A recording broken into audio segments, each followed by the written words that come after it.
Hi hello everyone. यहाँ पे हम करेंगे सेक्शन 145 टू 148 ऑफ सीआरपीसी। उससे पहले मैं आपको एक इन्फॉर्मेशन दे दूँ कि अगर आप जुडिशरी की कोचिंग करना चाहते हैं तो आप मेरी कोचिंग को ज्वाइन कर सकते हैं। और यहाँ पे हम सभी जितने टॉपिक्स होते हैं जुडिशरी के उनको कवर करते हैं, जितने भी हमारे प्री के अंदर या मेंस के अंदर जितनी भी चीज़ें आती हैं उन सबको कवर करते हैं। इसके अलावा जितने भी मेजर माइनर लॉज होते हैं उनको कवर करते हैं। और ये हमारा ड्यूरेशन रहता है इसका अराउंड 12 मंथ्स या 13-14 मंथ्स भी हो जाता है, तो उसमें कुछ नहीं होता। और जो है अगर आप मुझे और कॉन्टैक्ट करना चाहते हैं तो व्हाट्सएप के ऊपर भी मैसेज कर सकते हैं। और ये जो है हमारी क्लासेस ऑनलाइन रहती है और जितने भी टॉपिक्स हैं ये सब कवर होते हैं। इसके अलावा आंसर राइटिंग जो होती है, जजमेंट राइटिंग जो होती है, ठीक है, जीके जो होती है वो भी कवर की जाती है। तो अगर आप कोचिंग लेना चाहते हैं तो आप मुझे व्हाट्सएप के ऊपर मैसेज कर सकते हैं, ठीक है। तो अब हम आते हैं अपने टॉपिक के ऊपर जो हमें पढ़ना है, section 145 to section 148 of CrPC. अब देखिए सेक्शन 145, 146, 147, 148 किस बारे में बात करता है। तो सबसे पहले जो हमारा सेक्शन 145 है, एक तरीके से ये जितने भी सेक्शंस हैं अब हमारे 145 से, ये अगर कोई डिस्प्यूट किससे रिलेटेड हो रहा है, इमूवेबल प्रॉपर्टी से हो रहा है, उसके बारे में बात कर रहे हैं। तो यहाँ पे जितने भी डिस्प्यूट्स इमूवेबल प्रॉपर्टी से रिलेटिंग हो रहे हैं उसके बारे में बात कर रहे हैं। यहाँ पे होता क्या है, जैसे कि जो सेक्शन 145 है इसके अंदर क्या होता है कि जैसे मेनली पोजीशन की बात की जाती है। किसकी बात की जाती है? पोजीशन की बात की जाती है, ठीक है। और जो सेक्शन 146 हम सॉरी 147 पढ़ेंगे, वहाँ पे यूज की बात की जाएगी, यानी कि एक तरीके से ईजमेंट की बात की जा रही है वहाँ पे। अब यहाँ पे पोजीशन की बात क्या होती है, जैसे मान लो एग्जांपल के तौर पर ये एक व्यक्ति है, ये यहाँ पे इस प्रॉपर्टी के पोजीशन में है, ये यहाँ पे रह रहा है, या किसी भी तरीके से इसके पास इसका पोजीशन है, जैसे कोई ये एग्रीकल्चर लैंड है तो यहाँ पे ये खुद ही खेती कर रहा है। अब क्या होता है, ये तीसरा पर्सन क्या आता है, जैसे ये यहाँ पे है, इसकी पोजीशन में प्रॉपर्टी है, ये व्यक्ति आता है और इसको फोर्सफुली यहाँ से हटाने की कोशिश करता है, ठीक है, फोर्सफुली इस तरीके का एक्ट करने की कोशिश करता है। तो अब यहाँ पे ये एक प्रिवेंटिव है कि भाई इसको प्रिवेंट किया जाए कि इनके बीच में इस तरीके से कोई डिस्प्यूट ना हो, ताकि जो पब्लिक पीस है वो मेंटेन रहे। तो यहाँ पे किसको पावर दी गई है? एग्जीक्यूटिव मजिस्ट्रेट को पावर दी गई है। तो अब ये जो नाम होते हैं ये आपको याद रखने पड़ेंगे। तो देखो जो सेक्शन 106 था वहाँ पे कौन होते थे? सेशन कोर्ट और मजिस्ट्रेट फर्स्ट क्लास होते थे। देन 107 टू 110 में कौन होते थे? एग्जीक्यूटिव मजिस्ट्रेट होते हैं। और 145 में भी एग्जीक्यूटिव मजिस्ट्रेट होते हैं।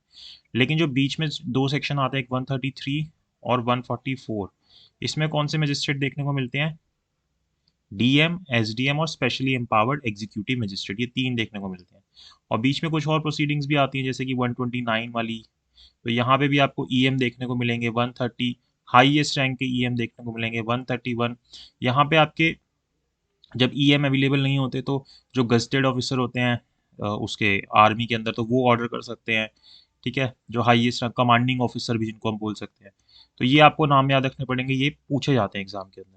तो यहाँ पे कौन है? यहाँ पे ईएम ही है हमारे 145, 146, 147 के अंदर, इन तीन के अंदर। 148 में ऐसा नहीं होगा, वहाँ पे भी हम देखते हैं।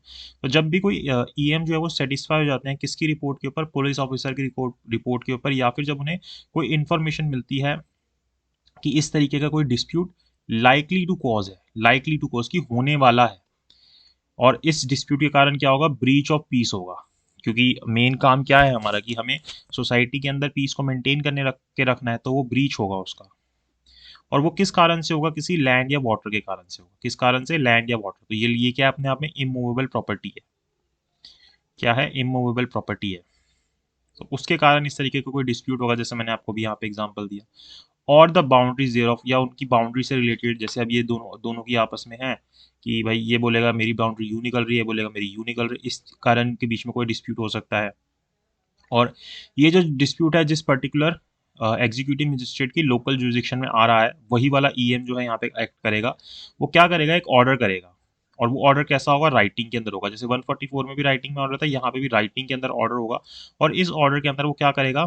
जो भी उसके ग्राउंड्स हैं कि भाई वो क्यों सेटिस्फाई हो रहा है 145 की प्रोसीडिंग करने के लिए, जो भी उसके ग्राउंड्स है वो इसके अंदर लिखेगा। और पार्टी से बोलेगा कि आप अपनी आके जो भी आपकी बातें हैं वो मेरे सामने रखिए, चाहे आप खुद आइए या फिर अपने प्लीडर को भेजिए। और जब ये ऑर्डर किया जाएगा उसके अंदर वो डेट और टाइम बता देगा कि किस दिन और किस टाइम पे उन्हें आना है।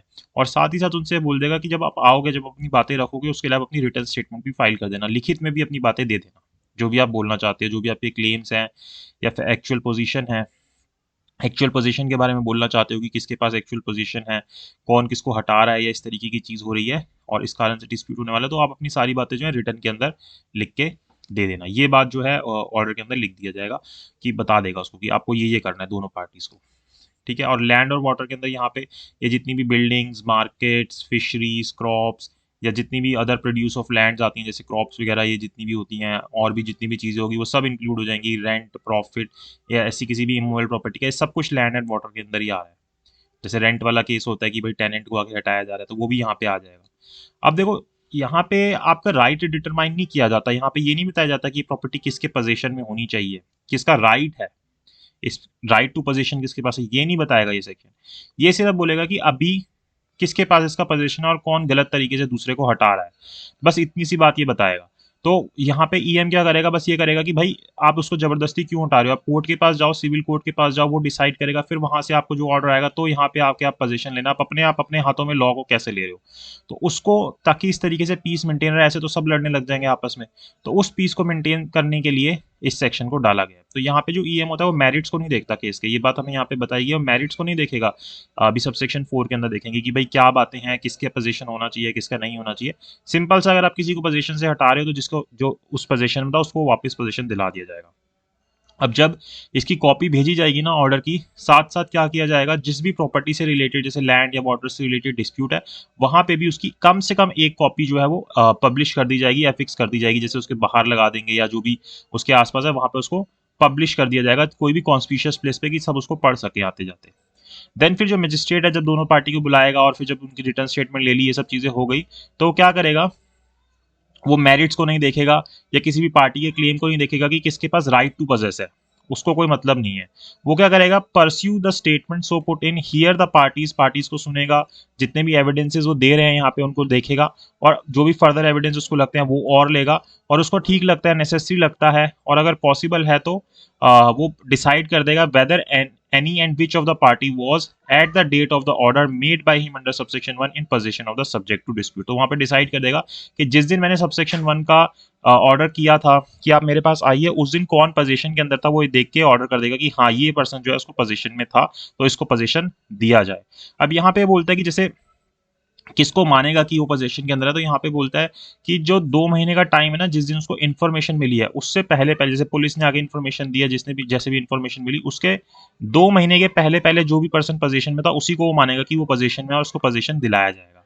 अब यहाँ पे प्रोविजो के अंदर बोलता है कि जहाँ पे मजिस्ट्रेट को ऐसा लगता है कि किसी पार्टी को फोर्सफुली या रॉन्गफुली डिस्पोजेस किया गया है 2 महीने के अंदर अंदर, ये वही बात बोल रहा है जो मैंने भी आपको बताई, जिस दिन भी date on which the report of police officer और अदर इन्फॉर्मेशन वाज रिसीव, जिस दिन भी उसको पुलिस ऑफिसर की इन्फॉर्मेशन आई है उससे 2 महीने के अंदर अंदर, मतलब पहले के 2 महीने, अगर मान लो 1 जुलाई को आई है तो जुलाई से पहले के 2 महीने ले लो, तो जैसे अगस्त में आई है तो जून जुलाई दोनों ले लो, तो जून जुलाई के अंदर अंदर जो पोजीशन में था उसको पोजीशन में माना जाएगा। 2 महीने के पहले पहले जो पर्सन पोजीशन के अंदर था उसको यहाँ पे पोजीशन में माना जाएगा और उसको पोजीशन दिलाया जाएगा, कि अगर उसको ऐसे धक्का मार के निकाल रहा है बाहर, और अच्छा ये फोर्सफुली रॉन्गफुली निकाल रहा है ना, ये आईपीसी के अंदर भी ऑफेंस कर रहा है। अब कौन सा ऑफेंस कर रहा है ये आप कमेंट बॉक्स में बताना है, आईपीसी में भी ऑफेंस हो रहा है। ठीक है, तो अगर आप किसी को फोर्सफुली या रॉन्गफुली इस तरीके से डिस्पोजेस करते हो तो यहाँ पे उसको फिर पोजीशन दिलाया जाता है। और सबसेक्शन 5 बोलता है कि ये जो सबसेक्शन 5 है ये किसी भी व्यक्ति को इस चीज़ से नहीं रोक रहा कि वो कोर्ट के अंदर, मतलब मजिस्ट्रेट के सामने ऐसा आके बोले कि हमारे बीच में कोई डिस्प्यूट ही नहीं है, कि भाई ये तो आप ऐसे बोल रहे हो हमारे बीच में इस तरीके का कोई डिस्प्यूट नहीं है, ठीक है, ना ही एग्जिस्ट कर रहा है ना ही एग्जिस्ट करता था। तो ऐसे केस के अंदर मजिस्ट्रेट क्या करेगा, जो भी उसने ऑर्डर किए थे, जो ये वाले ऑर्डर किए थे सब सेक्शन 1 के अंदर, उसको कैंसिल कर देगा, जितनी भी फर्दर प्रोसीडिंग्स थी उन सबके ऊपर स्टे लगा देगा, जितनी भी चीज़ें हैं सबको कैंसिल कर देगा, लेकिन जो सबसेक्शन 1 के अंदर उसने ऑर्डर किया था उसको फाइनल मान लेगा, कि जो भी चीज़ें बोली थी कि पोजीशन वगैरह से रिलेटेड उनको फाइनल मान लिया जाएगा। सबसेक्शन 6 बोलता है कि अगर मजिस्ट्रेट डिसाइड करता है कि one of the party was or should under the provision of subsection 4 be treated as being in such position, कि किसी व्यक्ति को माना जाना चाहिए कि वो उस प्रॉपर्टी के पोजीशन के अंदर था पिछले 2 महीने के अंदर अंदर, तो he shall issue an order declaring such party to be entitle to position. तो वहां पे बोल देगा कि हाँ इस व्यक्ति को पोजीशन दिलाया जाए, और उसकी हेल्प करता है पुलिस के थ्रू कि उसको पोजीशन दिलाया जाता है, और दूसरे व्यक्ति को फॉरबिड किया जाता है कि वो किसी भी तरीके की डिस्टर्बेंस उसके साथ ना करे जब तक कि उसकी इविक्शन नहीं होती। Eviction with the help of court होती है जब सिविल कोर्ट डिसाइड करता है कि किसके पास इसका पोजीशन होना चाहिए। अब सिविल कोर्ट बोलेगा कि दूसरी पार्टी के पास होना चाहिए तो फिर दूसरी पार्टी को दिलाया जाएगा।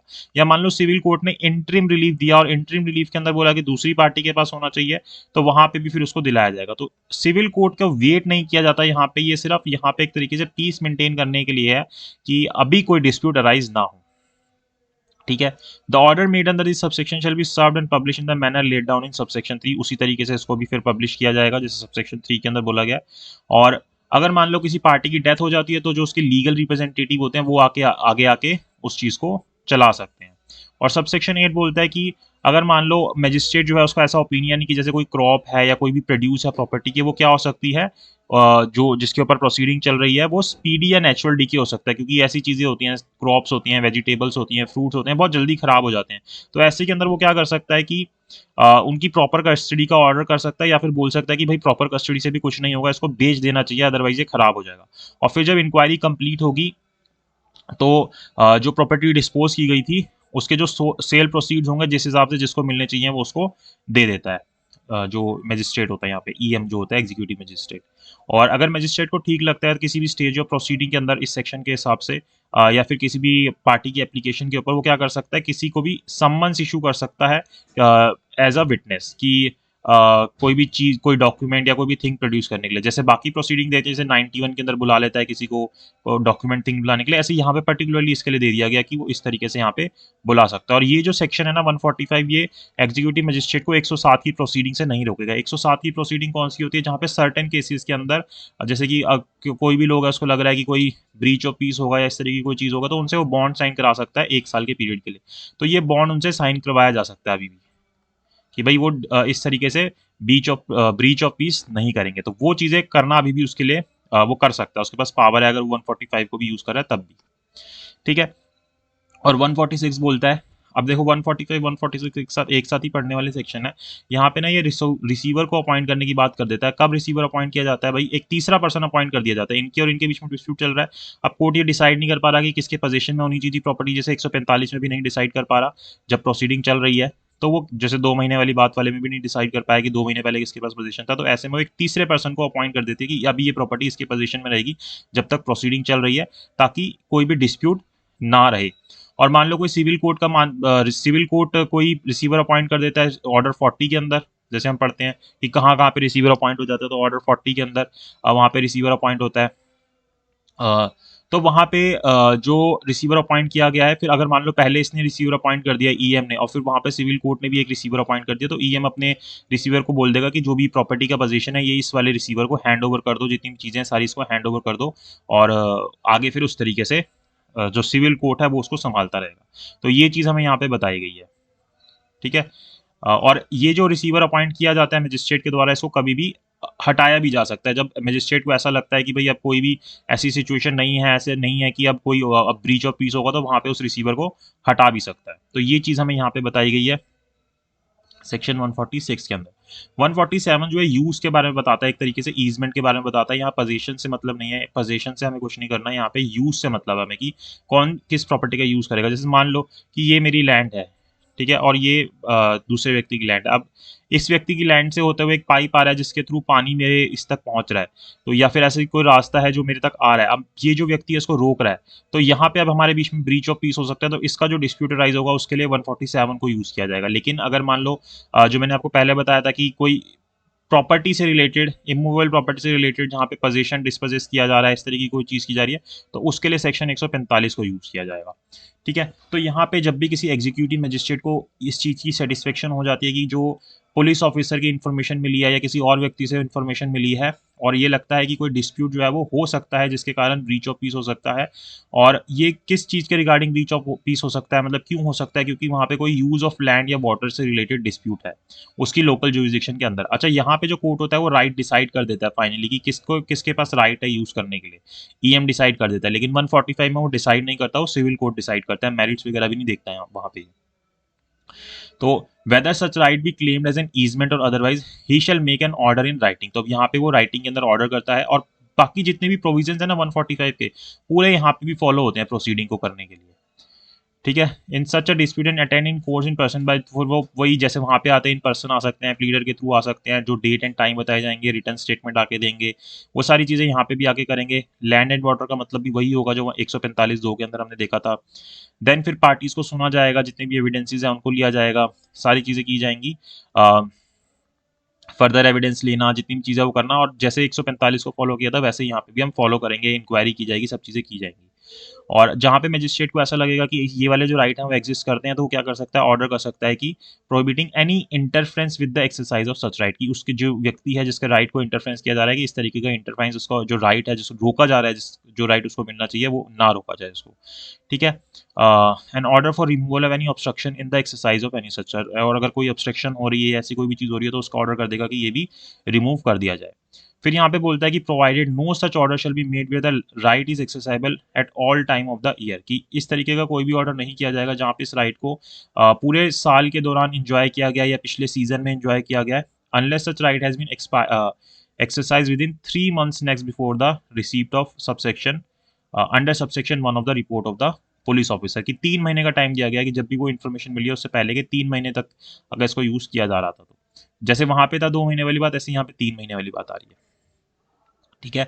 और when any proceeding commence under subsection 1 of section 145 the magistrate find that dispute as regard to allege right of use of land, अब जब 145 की उसने प्रोसीडिंग की सबसेक्शन 1 की, लेकिन वहां पे मजिस्ट्रेट को ऐसा लगता है कि नहीं नहीं 145 वाली नहीं होनी चाहिए थी, ये तो 147 वाली होनी चाहिए थी, क्योंकि यहाँ पे यूज की बात हो रही है, तो वो इसको इसके अंदर कन्वर्ट कर सकता है, और जैसे 147 की चीजें चलती है वैसे वो यहाँ पे चीजें कर सकता है, तो उसके लिए उसको कोई नहीं रोकेगा।